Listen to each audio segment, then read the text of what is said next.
Mancherial ZP మీటింగ్లో MLA Diwakar రావు మాటలు hot టాపిక్గా మారాయి. దళిత బంధువులు ఇస్తున్న గేదెలు ఆవుల కొనుగోళ్లలో అక్రమాలు జరుగుతున్నాయని ఆరోపించారు. స్థానికంగా అందుబాటులో ఉన్న గేదెలు ఆవులు కొని లబ్ధిదారులకు ఇవ్వకుండా ఇతర రాష్ట్రాల నుంచి తేవటం వల్ల ఉపయోగం ఉండటం లేదన్నారు. ఇతర ప్రాంతంలో 70,000 రూపాయల విలువ చేసే గేదె స్థానికంగా 50,000కి అందుబాటులో ఉన్న కొనుగోలు చేయడం లేదన్నారు. మిగతా 20,000 రూపాయలు ఎక్కడికి ఎవరికి పోతున్నాయో తెలిసిన విషయమేనంటూ హాట్ కామెంట్స్ చేశారు. దీంతో అధికారులు ఏం సమాధానం చెప్పకుండా ఉండిపోయారు.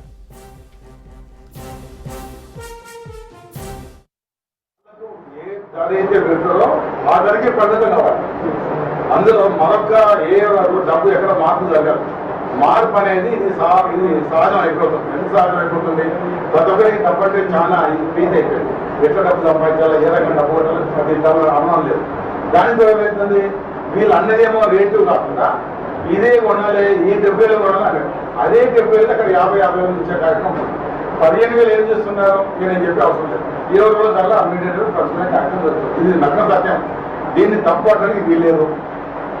అది మనం చూడబోతే ఏమైందంటే, ప్రభుత్వంలో మంచి స్కీమ్ ఇచ్చినప్పుడు 10 లక్షల్లో వేరే వాళ్ళు మనకు లేకపోతే నష్టం దొరుకుతుంది.